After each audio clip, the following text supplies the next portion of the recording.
저는요, 63 박미숙이라고 합니다. 남편이 떠난 지 5년이 됐어요. 장례식이 끝나고 집에 혼자 남았을 때, 그때 느꼈던 공기가 아직도 생생해요. 세상 모든 소리가 멈춘 것 같았죠. 냉장고 돌아가는 소리, 시계 초침 소리, 제 숨소리까지 다 낯설었어요. 그 뒤로 사람들 앞에 잘 안 나갔어요. 시간이 약이에요. 다들 그렇게 말하지만 저한테는 시간이 병을 키웠어요. 혼자 밥 먹고, 혼자 자고, 말 한마디 안 한 날이 한 달도 넘었을 때가 있었거든요. 그러다 작년 봄 아들이 저 몰래 이사를 해줬어요. 엄마, 이제는 사람 좀 만나면서 살아. 여긴 조용하고 좋아. 그곳이 바로 은하마을이에요. 이름만 들으면 참 예쁘죠? 근데 막상 와보니 여기도 다들 사연이 있더라고요. 이혼한 사람, 배우자 잃은 사람, 자식들 다 떠나보낸 사람. 그냥 혼자 된 사람들의 동네였어요. 사연 시작 전 구독과 좋아요, 알림 설정 눌러주시면 놀라운 인생 사연에 큰 힘이 됩니다. 이제 본격적으로 사연 들려드리겠습니다.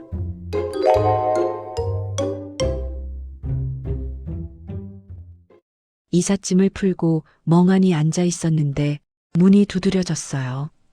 이웃이에요. 김치 좀 갖다 드리려고요. 문 앞에는 단정한 머리, 선한 인상의 여자가 서 있었어요. 그녀가 바로 정경희 씨, 제 또래였어요. 혼자 사시면 외롭죠. 저도 혼자라 잘 알아요. 그 말이 왜 그렇게 따뜻하게 들리던지요. 그날 저녁 경희 씨가 준 김치로 밥을 먹으며 눈물이 났어요. 괜히 누군가 나를 챙겨준다는 게 그렇게 고마웠어요. 그날 이후 경희 씨와 자주 통화했어요. 날씨 얘기, 반찬 얘기, 드라마 얘기. 별것 아닌 대화였는데 이상하게 마음이 채워지더라고요. 얼마 후 경희 씨가 말했어요. 미숙 씨, 우리 혼자만 밥 먹지 말고 같이 밥 먹어요. 옆집 상우 씨도 혼자라는데 같이 먹으면 덜 쓸쓸하잖아요. 처음엔 좀 망설였어요. 남자랑 밥 먹는 게 이렇게 어색할 줄 몰랐죠. 하지만 금요일 저녁 결국 경희 씨 집으로 갔어요. 식탁엔 3명이 앉았죠. 경희 씨, 상우 씨, 그리고 저. 이 동네 혼자 사는 사람끼리 이렇게 밥 먹는 게 유행이에요. 경희 씨가 웃으며 말했어요. 밥상 위엔 김치찌개, 멸치볶음, 두부조림. 평범했는데 그날따라 유난히 맛있었어요. 상우 씨가 말했어요. 혼자 밥 먹으면 자꾸 체하더라고요. 근데 같이 먹으니까 밥이 달아요. 그 말에 저도 모르게 웃음이 났어요. 그리고 그날 오랜만에 속이 따뜻했어요. 그 후 우리는 매주 금요일에 모였어요. 은하밥상 모임이라고 이름도 붙였어요. 그러던 어느 날 새 얼굴이 하나 더 왔어요. 경혜 씨가 소개했죠. 이분은 윤정호 씨예요. 혼자 사세요. 전에 교사셨대요. 그분은 조용했어요. 말수는 적었지만 목소리가 낮고 따뜻했죠. 반갑습니다. 저도 이런 자리가 고맙네요. 그 순간 이상하게 가슴이 두근했어요. 그냥 인사 한마디뿐인데 어쩐지 오래된 익숙함 같은 게 느껴졌어요. 그날 이후 저는 매주 금요일이 기다려졌어요. 옷을 고르고 머리를 손질하고 향수를 뿌렸어요. 그냥 모임인데도요. 나이 들어서 뭐 그런 걸 하냐 스스로를 다그쳤지만 몸이 먼저 반응했어요. 정호 씨는 말수가 적었지만 가끔 눈을 마주치면 부드럽게 웃었어요. 그 눈빛이 참 이상했어요. 차갑지도 뜨겁지도 않은데 보고 나면 괜히 마음이 흔들렸어요. 그날 밤 모임이 끝나고 집에 돌아왔을 때 전화가 울렸어요. 윤정호라는 이름이 화면에 떴죠. 심장이 쿵 내려앉았어요. 아직 안 주무시죠? 그 목소리 너무 가까이 들렸어요. 오늘 같이 밥 먹어서 참 좋았습니다. 저도요. 이런 말하면 웃기실지도 모르지만 미숙 씨 웃는 모습이 마음에 남네요. 그 한마디가 제 가슴에 깊게 박혔어요. 그날 밤은 잠이 오질 않았어요. 이 나이에 무슨 이런 감정이 다 있나 싶었어요. 하지만 이상하게 부끄럽지도 않았어요. 그냥 살아있다는 느낌이었죠. 며칠 후 경희 씨가 저를 카페로 불렀어요. 요즘 얼굴이 좋아졌네? 뭐 좋은 일 있어? 그 말에 깜짝 놀랐어요. 얼굴이 뜨겁게 달아올랐죠. 그냥 사람 만나고 웃고 그러니까 그렇죠 뭐. 에이, 딱 보니까 뭔가 있네. 경희 씨가 장난스럽게 웃었어요. 그 웃음 속에 살짝 묘한 기운이 느껴졌어요. 그날 집에 돌아오는 길, 문득 이런 생각이 들었어요. 나한테 이런 일이 생기다니. 그리고 동시에 이런 두려움도요. 이 마음 들키면 안 되는데. 하지만 그날 밤 정호 씨에게 또 전화가 왔어요. 커피 한 잔 괜찮으세요? 순간 머릿속이 하얘졌어요. 거절해야지 생각했지만 입에서 다른 말이 나왔어요. 좋아요. 창가 자리에 마주 앉아 커피를 마시는데 창밖의 불빛이 정호 씨 얼굴에 비쳤어요. 그 눈빛이 제 지난 세월의 외로움을 다 꿰뚫는 것 같았어요. 그 순간 저는 깨달았어요. 외로움이란 건 누가 채워주는 게 아니라 마음이 다시 열릴 때 사라지는 거라는 걸요. 요즘 제 하루는요, 금요일을 중심으로 돌아갑니다. 주중엔 그냥 시간 때우듯 살다가 금요일만 되면 거울 앞에 서서 머리를 말리고 향수를 뿌려요. 뭘 그렇게 꾸미냐? 아들이 물으면 그냥 웃습니다. 그냥 기분이 좋아서 그래. 사실 그 기분의 이유는 저만 알고 있죠. 그날도 금요일이었어요. 경혜 씨 집에서 은하 모임이 열렸죠. 문을 열자마자 김치찌개의 냄새가 반겼어요. 그리고 거실 끝에 앉은 정호 씨가 보였어요. 그가 고개를 들어 저를 보며 미소 지었을 때 순간 세상이 잠깐 멈춘 것 같았어요. 미숙 씨, 오늘따라 더 젊어 보이시네요. 에이, 그게 무슨 말씀이세요? 진심인데요. 그 한마디에 얼굴이 달아올랐어요. 경혜 씨가 그 말을 들었는지 살짝 미간을 찡그렸습니다. 식탁에 둘러앉아 밥을 먹는데 경혜 씨가 일부러 웃으며 말했어요. 정호 씨는 미숙 씨한테만 그렇게 상냥하시네. 에이, 경혜 씨도 그러시잖아요. 난 다 똑같이 하지. 농담처럼 들렸지만 어딘가 서늘했어요. 밥을 먹고 차를 마시며 네 사람이 담소를 나눴습니다. 그런데 그날은 어쩐지 공기가 달랐어요. 정호 씨가 제 잔에 차를 따라주자 경혜 씨가 갑자기 말을 꺼냈어요. 미숙 씨, 정호 씨랑 따로 자주 연락해요? 네. 전화 같은 거, 문자 같은 거. 순간 심장이 쿵 내려앉았어요. 가끔 안부 정도. 왜요? 그냥 요즘 정호 씨가 자꾸 웃더라고요. 그 말투가 농담 같았지만 눈빛은 아니었어요. 그날 모임은 어색하게 끝났어요. 집에 돌아오는 길 마음이 복잡했어요. 내가 뭘 잘못한 걸까? 그저 안부 전화를 했을 뿐인데 왜 이렇게 미안한 마음이 드는 걸까요? 그날 밤 정호 씨에게서 메시지가 왔어요. 오늘 경혜 씨가 미숙 씨한테 괜히 그랬죠. 신경 쓰지 마세요. 손끝이 떨렸어요. 한참을 망설이다가 답장을 썼어요. 괜찮아요. 그냥 놀라서요. 잠시 후 답장이 왔습니다. 미숙 씨, 전 정말 미숙 씨랑 있으면 편해요.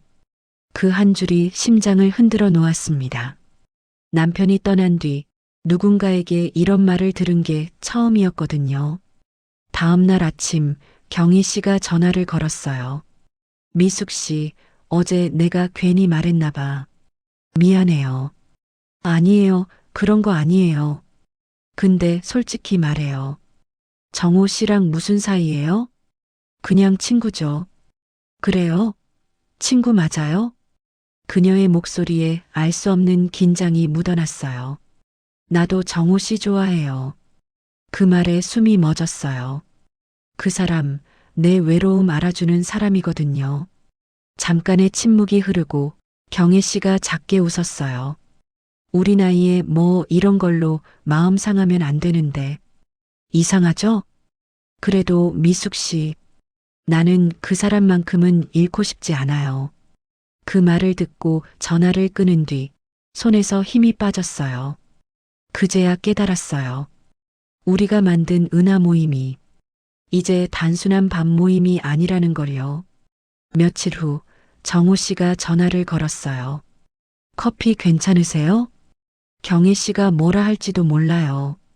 제가 알아서 할게요. 미숙 씨, 잠깐만 나와요. 그는 동네 공원 벤치에 앉아 있었어요. 햇살이 부드럽게 그의 얼굴에 내렸어요. 요즘 생각이 많으시죠? 그렇죠. 나이 먹을수록 단순해질 줄 알았는데 더 복잡해지네요. 그가 천천히 제 손 위에 자기 손을 올렸습니다. 순간 모든 소리가 사라졌어요. 심장 소리만 크게 들렸어요. 저한테 미숙 씨는 그냥 이웃이 아니에요. 그 말이 공기 중에 맴돌았어요. 그의 눈빛은 흔들림이 없었어요. 그 순간 제 안에 무언가가 무너져 내렸어요. 정호 씨, 그러지 말아요. 우리 나이에 무슨, 나이 때문이에요. 이 나이에야 진짜 사람이 그리워지잖아요. 그 말을 듣는 순간 눈물이 났어요. 그건 슬픔의 눈물이 아니라 오래 참아왔던 마음의 문이 열리는 눈물이었어요. 그날 밤 집으로 돌아와 불을 끄고 누워서 생각했어요. 이건 잘못된 일일까? 아니면 너무 늦게 찾아온 봄일까? 답을 낼 수 없었어요. 다음 날 아침 경희 씨가 현관 앞에 서 있었어요. 미숙 씨, 잠깐 얘기 좀 해요. 그녀의 표정은 어제와 달랐어요. 조용한 미소, 그런데 그 안에 무언가 단단한 게 숨어 있었어요. 우리 다시 밥 모임 하지 말아요. 왜요? 그냥 나 자신이 싫어질 것 같아요. 그녀는 돌아섰어요.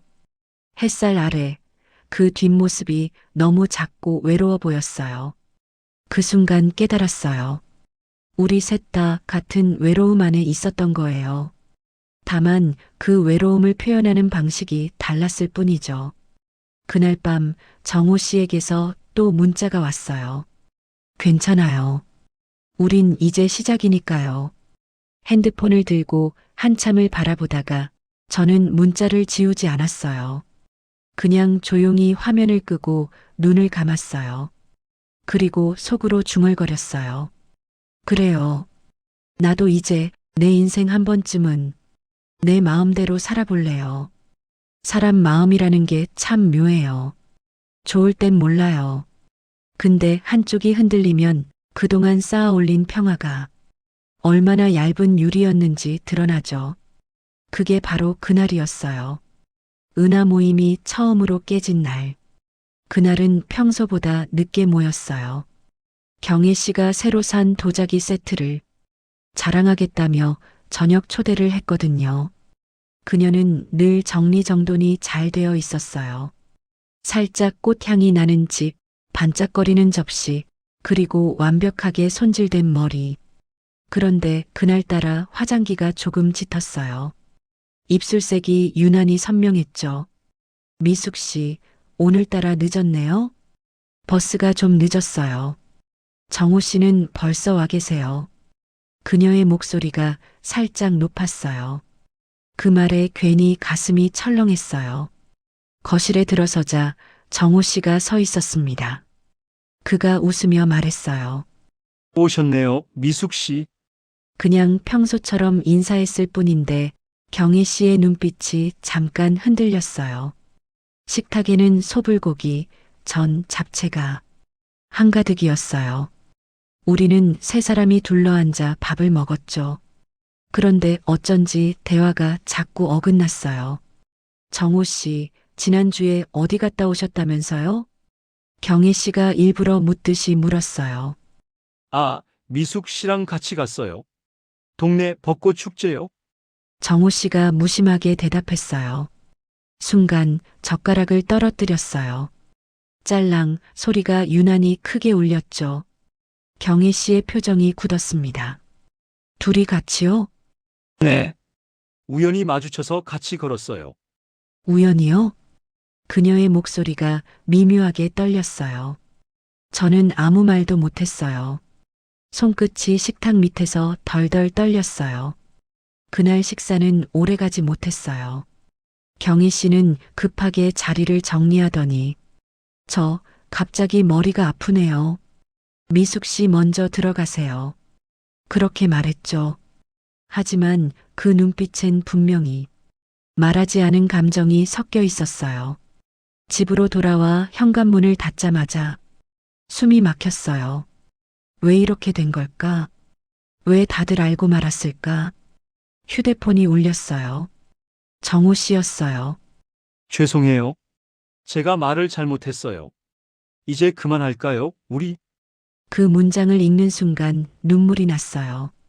이게 뭐라고 이렇게 아픈지 모르겠어요. 사랑이 아니라 그냥 사람의 온기가 그리웠을 뿐인데 며칠 동안 연락을 끊었어요. 경희 씨도 정호 씨도. 그런데 그 고요 속에서 오히려 생각이 더 많아졌어요. 그 사람의 목소리, 눈빛, 말투가 계속 떠올랐어요. 그럴수록 스스로가 싫어졌어요. 그런데 일주일쯤 지난 어느 밤, 누군가 문을 두드렸어요. 미숙 씨, 나예요. 경희. 문을 여니 경희 씨가 서 있었어요. 눈가가 촉촉하게 젖어 있었어요. 잠깐 얘기 좀 할 수 있을까요? 들어오세요. 그녀는 소파에 앉자마자 깊게 한숨을 내쉬었어요. 나 어제 정호 씨 만났어요. 그 한마디에 심장이 철렁 내려앉았어요. 그래요? 나도 이상해. 그 사람 보면 나도 모르게 마음이 흔들려요. 그녀는 조용히 눈물을 닦았어요. 우리 둘 다 외로워서 그런 거잖아요. 근데 왜 같은 사람을 좋아한 걸까? 그 말에 아무 대답도 할 수 없었어요. 우리 둘 다 같은 늪에 빠져 있었던 거예요. 그녀는 제 손을 잡았어요. 미숙 씨, 우리 약속하자. 이제부터 정호 씨 얘기하지 말자. 그 사람 때문에 우리 사이까지 깨지면 안 되잖아요. 그래요. 그러죠. 입으로는 그렇게 말했지만 마음은 그렇게 단순하지 않았어요. 며칠 뒤 동네 카페 앞에서 정호 씨를 마주쳤어요. 그는 저를 보자 잠깐 멈추더니 다가왔어요. 잘 지내세요? 네. 그냥요. 저 할 말이 있어요. 그의 목소리가 진지했어요. 저 경혜 씨한테 그만 만나자고 했어요. 그리고 미숙 씨에게 다시 한번 물어보려고요. 뭐요? 우리 계속 연락할 수 있을까요? 순간 숨이 멎었어요. 경혜 씨와 약속했잖아. 그런데 마음속에서 싸움이 일었어요. 이성은 안 된다고 말했지만 가슴은 이미 대답하고 있었어요. 네, 연락해요. 그날 밤 경희 씨에게서 전화가 왔어요.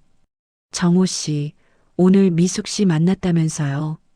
목소리가 너무 차가웠어요. 그 사람 나한테 그랬어요. 이젠 미숙 씨밖에 안 보인다고. 숨이 막혔어요. 그녀가 울기 시작했어요. 그 사람한테 버림받은 것도 서러운데 미숙 씨까지 믿을 수 없게 되면 나 정말 못 버텨요. 그녀의 울음이 전화기 너머로 흘러나왔어요. 그 울음 속에 분노, 상처, 질투, 그리고 오래된 외로움이 섞여 있었어요. 그날 밤 한참을 울었어요. 누구의 잘못인지 모르겠어요. 우리가 잘못된 건지 아니면 외로움이 사람을 이렇게 만드는 건지. 그 후로 은하 모임은 다시는 열리지 않았어요. 정호 씨도 경희 씨도 서로의 집 문 앞을 지나치기만 했죠. 그런데 그 고요 속에서도 마음은 여전히 흔들렸어요. 그 사람의 목소리, 눈빛, 손의 온기. 잊으려 해도 잊혀지지 않았어요. 그날 밤은 유난히 비가 거세게 내렸어요. 창문을 때리는 빗소리가 마치 제 마음을 두드리는 것 같았죠. 며칠째 경희 씨 연락이 없었어요. 정호 씨도 조용했고요. 고요했는데 그 고요가 오히려 무서웠어요. 이제 정말 끝난 걸까? 그렇게 생각하면서도 휴대폰을 쥔 손은 계속 떨리고 있었어요. 문자 알림이라도 뜰까 싶어 자꾸 화면을 켰다 껐다 했죠. 그때 갑자기 벨이 울렸어요. 경혜 씨 이름이 떴어요. 순간 심장이 덜컥 내려앉았어요. 미숙 씨, 나야. 목소리가 낮고 떨렸어요. 지금 어디예요? 집이요. 나 좀 봐요. 지금 당장.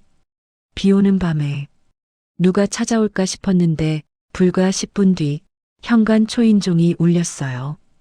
문을 열자 경혜 씨가 서 있었어요. 비에 젖은 머리, 망가진 화장, 눈은 붉게 부어 있었죠. 우산도 안 쓴 채 뛰어온 모양이었어요. 왜 이래요? 얼른 들어와요. 괜찮아요. 그녀는 문턱 앞에 서서 웃었어요. 그 웃음이 너무 낯설었어요. 그 사람 있죠. 정호 씨, 오늘 봤어요. 당신 아파트 앞에서. 그 말에 몸이 굳었어요. 전화했더니 받지도 않고 그래서 따라왔어요. 그녀는 한 걸음 더 다가왔어요. 솔직히 말해요. 당신이랑 그 사람 아직 연락하죠? 아니에요. 경희 씨, 진정해요. 진정? 내가 미쳐 보여요? 그녀의 눈동자가 흔들렸어요. 나는요, 그 사람 덕분에 다시 웃을 수 있었어요. 그런데 당신이 그걸 다 빼앗아 갔어요. 그런 말 마세요. 우리 다 같은 처지잖아요. 같은 처지? 아니요, 당신은 아니에요. 그녀는 제 어깨를 밀치며 울부짖었어요. 나는 아직도 밤마다 그 사람 목소리 기다려요. 그런데 당신은 웃으면서 그 사람 손을 잡았잖아요. 순간 벽에 걸린 액자가 떨어졌어요. 쨍그랑 소리가 울렸죠. 저도 모르게 소리를 질렀어요. 그만해요, 경희 씨. 나도 괴로워요.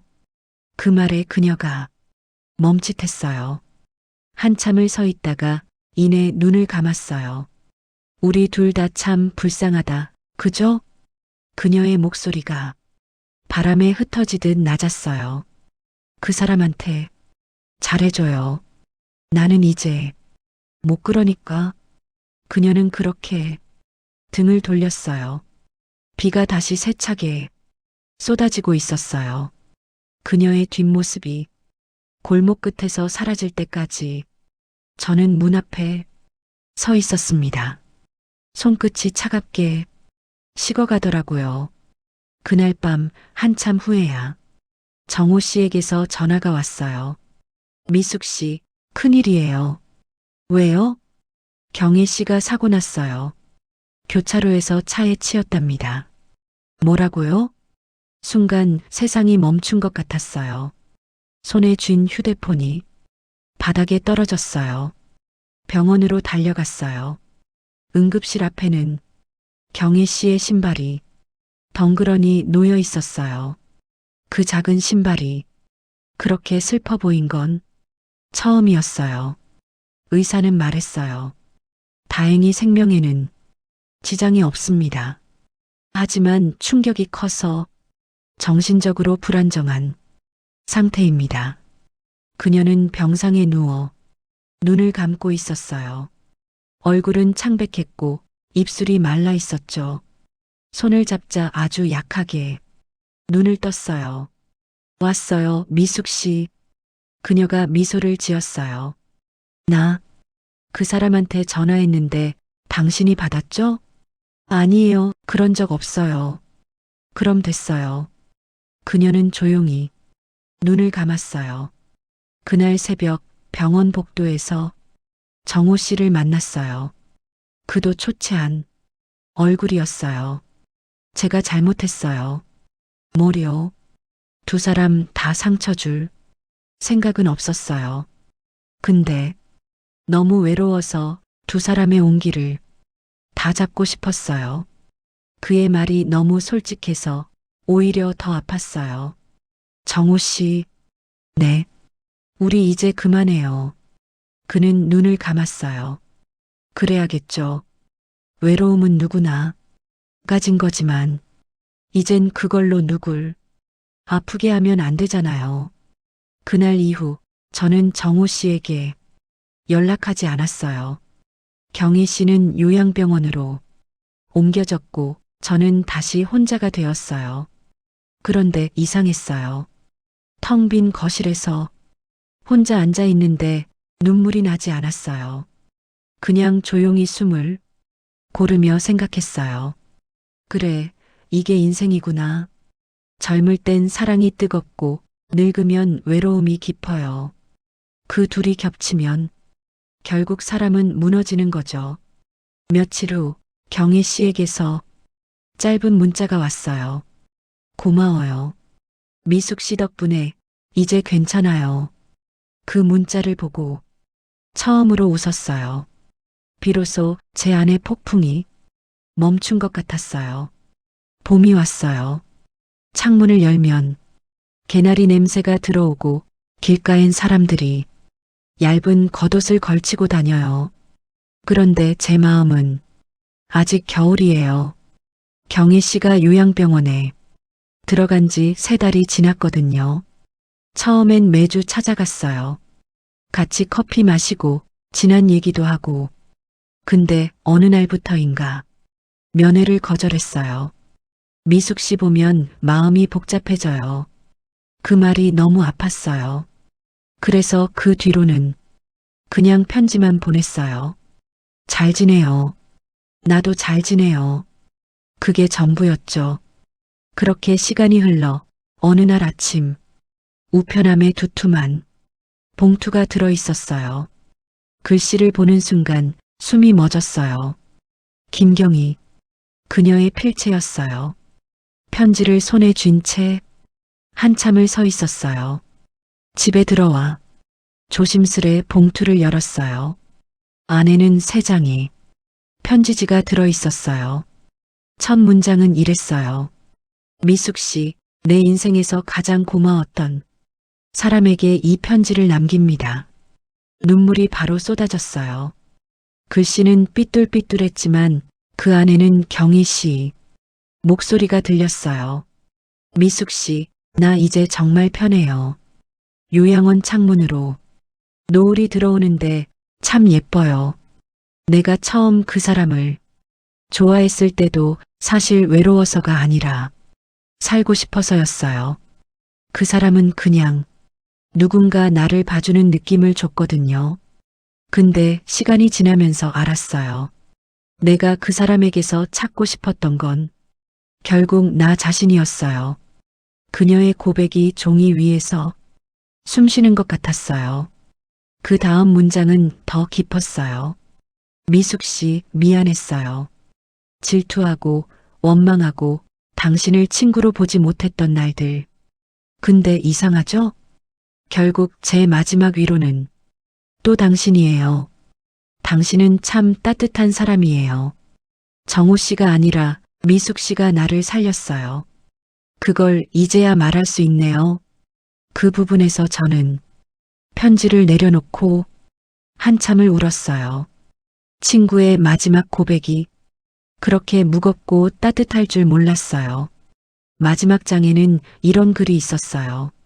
미숙 씨, 살아보니까요, 인생은 사랑보다 용서가 더 큰 일이더라고요. 나를 용서하고 남을 용서하는 게 결국 사랑이에요. 그러니까 미숙 씨, 나 대신 오래 살아줘요. 내가 못한 봄나들이도 가고, 내가 못 먹은 따뜻한 팥죽도 먹고요. 그리고 꼭 웃어요. 당신 웃을 때가 제일 예뻤어요. 그녀의 마지막 문장은 이렇게 끝났어요. 다음 세상에 다시 만난다면 우리 다시 친구부터 하자. 그땐 질투도 외로움도 없이 그냥 웃으면서요. 잘 있어요, 내 친구.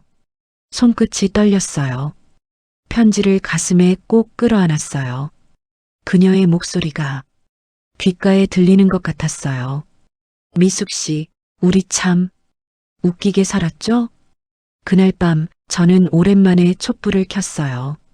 조용히 차를 우려놓고 혼자 그녀의 편지를 읽었어요.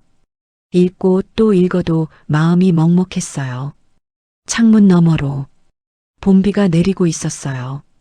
그 빗소리를 들으며 문득 생각했어요. 우리의 이야기는 잘못된 게 아니었어요. 그저 너무 외로운 사람들이 서로를 붙잡은 거예요. 누가 죄인이고 누가 피해자인지 알 수 없어요. 모두가 상처받았지만 그 상처 덕분에 조금은 따뜻해졌으니까요. 며칠 후 병원에서 전화가 왔어요. 경혜 씨가 세상을 떠났다는 소식이었어요. 밤새 눈을 감지 못했어요. 그녀의 목소리, 웃음, 그 특유의 향기까지 모두 귓가에 맴돌았어요. 다음 날 그녀의 장례식에 갔어요. 사진 속의 경희 씨는 밝게 웃고 있었어요. 그 미소가 마치 이렇게 말하는 것 같았어요. 나 이제 괜찮아. 영정 앞에 작은 편지 한 장을 올렸어요. 경희 씨, 고마웠어요. 당신 덕분에 저도 다시 살아났어요. 다음 세상에선 우리 꼭 웃으면서 만나요. 그날 집으로 돌아오는 길, 하늘이 유난히 맑았어요. 구름 사이로 햇살이 쏟아졌고 그 빛 속에서 경희 씨의 웃음이 들리는 것 같았어요. 며칠 뒤 정호 씨에게서 문자가 왔어요. 경희 씨 소식 들었어요. 미숙 씨 괜찮아요? 저는 짧게 답장을 보냈어요. 네, 이제 괜찮아요. 서로 잘 살아가요. 그 문자를 보내고 나서야 비로소 마음이 가벼워졌어요. 더 이상 뒤돌아보지 않아도 되겠다는 확신이 들었어요. 그날 저녁 경혜 씨가 좋아하던 커피를 한 잔 내렸어요. 창문 밖으로 노을이 물들고 있었어요. 그때 저도 모르게 미소가 났어요. 그래, 나도 이제 웃어야지. 경혜 씨 말대로 봄나들이 가야겠다. 누군가를 사랑하고 미워하고 용서한다는 건 결국 나를 다시 살아나게 하는 일이에요. 경희 씨는 떠났지만 그녀가 남긴 말이 제 안에서 계속 살아있어요. 이제야 알겠어요. 인생의 마지막에는 미움이 아니라 기억과 감사만 남는다는 걸요. 오늘 이야기가 마음에 닿으셨다면 따뜻한 구독과 좋아요 한번 꼭 눌러주세요. 여러분의 작은 손길이 다음 이야기를 이어가는 힘이 됩니다. 오늘도 행복한 하루 보내세요.